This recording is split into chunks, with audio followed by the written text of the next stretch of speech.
Good morning, good afternoon, good evening, wherever this finds you. I hope you're doing well. So we're going to take this channel in a different direction, and part of the reason why is YouTube has, is starting to kind of crack down on a certain level of AI, and to a certain extent, I totally understand what's going on. What they're saying is something to the effect of if you're using images that look realistic and are AI generated, you have to disclose this. But it got me thinking about this whole thing with AI. And I know a lot of people that are thoroughly against AI. I know a lot of people who are thoroughly for it. It's a mixed bag item. And I think it's here. I think it's here to stay. I think I think it has great uses, and I think it does really dumb things. So it depends on how you use it in the tool. Now, one of the things about AI, if I'm going to do this, I need to fully inform you this is 100% AI generated. Okay, this story that I'm about to read is 100% AI generated. And what does that mean to you? There is no copyright claim able to even be put on this story. So that means you're free to use it. Write it down. Do what you want. But always remember, this is AI generated, and therefore you can't copyright it either. That is the way the law is written. So that's and I just want to get that disclaimer out there right now. But this is a story, and I'm thinking about doing a few of these here, just kind of see what you guys think out there about it. So this is I'm using Bing AI with GPT-4, using the more creative conversation style. I tried the more precise, and I came up with something such a short thing. It would have been about a 1 minute read, and come on. This is something for fun. Let's have some fun with it, right? So the prompt I used was write a Christmas story about a mouse and an alien. That's all I put in there. So what did it come up with? So actually, it's pretty big. It's going to take a few minutes to get through, and I really hope you enjoy it. It was a cold and snowy night, and a little mouse named Milo was looking for a place to stay. He had lost his home when a big bulldozer came and destroyed the old barn where he lived with his family. He had been wandering for days, hungry and scared, hoping to find a new home before Christmas. He saw a bright light in the sky and followed it, thinking it might be a star. He reached a clearing in the woods where he saw a strange metal object that looked like a giant egg. He heard a hissing sound and a door opened, revealing a green creature with 4 arms, 2 legs, and a long tail. It had big eyes and a small nose and a mouth full of sharp teeth. It was an alien, and it looked very angry. Milo was terrified and tried to run away, but the alien was faster. It grabbed him with one of its arms and lifted him up to his face. Milo thought he was going to be eaten and closed his eyes, waiting for the end. But the alien did not eat him. Instead, it spoke to him in a strange language that sounded like clicks and whistles. Milo did not understand what it was saying, but he sensed that it was not hostile. He opened his eyes and looked at the alien, who seemed to be studying him with curiosity. The alien put Milo down on a table and showed him a device that looked like a watch. It pressed a button, and the device spoke in English. "Hello, little mouse. I am Zorax, and I come from a planet called Zoraxia. I am here to study your planet and learn from your life forms. Do not be afraid. I mean you no harm." Milo was amazed and a bit relieved. He decided to speak to the alien and see if he could make friends with him. "Hello, Zorax. I'm Milo, and I come from a place called Earth. I'm a mouse, and I live with my family, but I lost my home, and I have nowhere to go. I am very sad, and I wish I could have a happy Christmas." Zorax tilted his head and looked puzzled. "What is Christmas?" he asked. Milo explained to him that Christmas was a special day, when people and animals celebrated the birth of a baby named Jesus, who brought peace and love to the world.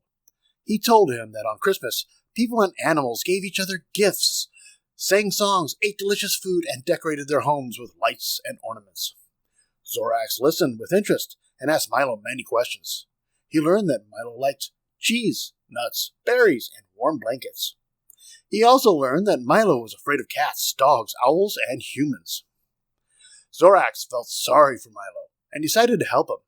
He told him that he had a spare room in his spaceship where he could stay for the night. He also told him that he had some food and water that he could share with him. He invited Milo to join him, and Milo agreed.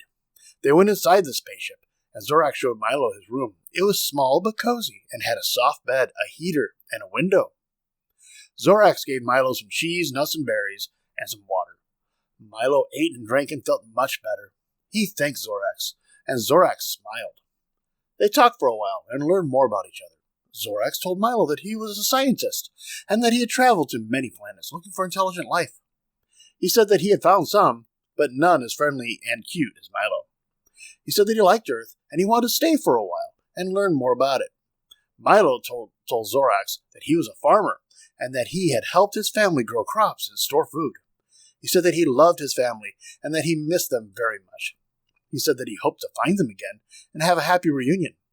They realized that they had a lot in common and that they liked each other. They decided to be friends and help each other. Zorax said he would help Milo find his family, and Milo said that he would help Zorax learn about Earth. They hugged and wished each other a good night. They went to sleep and dreamed of happy things. The next morning they woke up and saw it was snowing. They looked out the window and saw a beautiful sight. The trees were covered with white flakes, and the ground was sparkling. They heard jingle bells and saw a sleigh pulled by reindeer flying in the sky.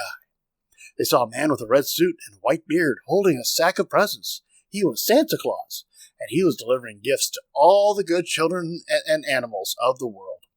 Zorax and Milo were amazed and wondered if Santa would visit them. They ran to the door and opened it. They saw a big pile of presents wrapped in colorful paper and ribbons. They had tags with their names on them. They were from Santa, and they were for them.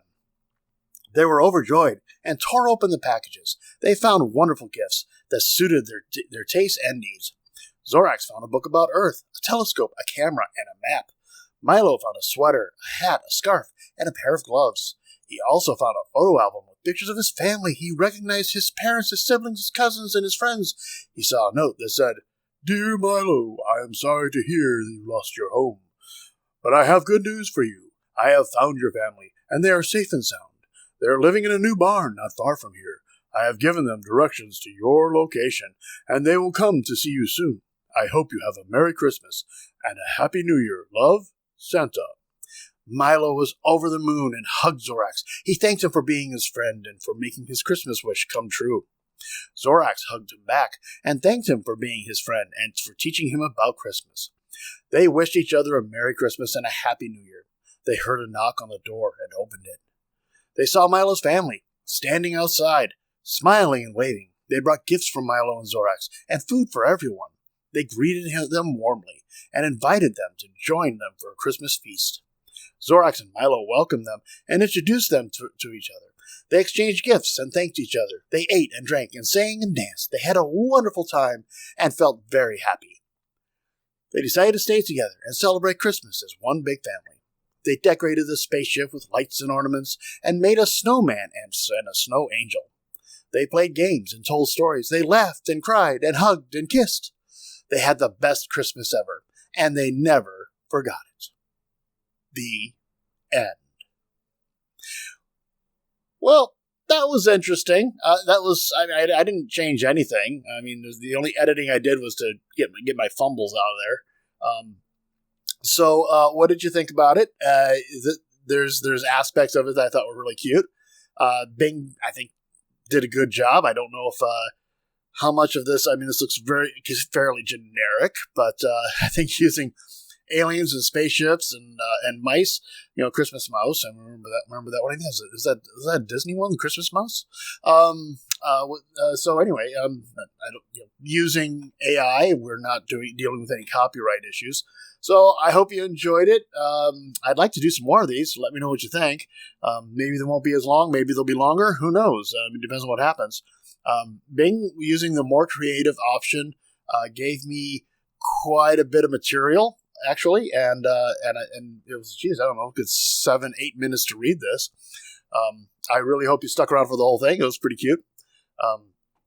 And I hope you liked my voices that I did, because I kind of made them up as I went, as I was reading it out loud. And, we'll see what we did here. And I think Santa Claus probably could have been a ho, ho, ho kind of thing better. But I think I did all right with it, given I was spur of the moment. So anyway, Merry Christmas. And hopefully I'll get another one of these out pretty soon, because it was kind of fun. And, editing should be pretty easy.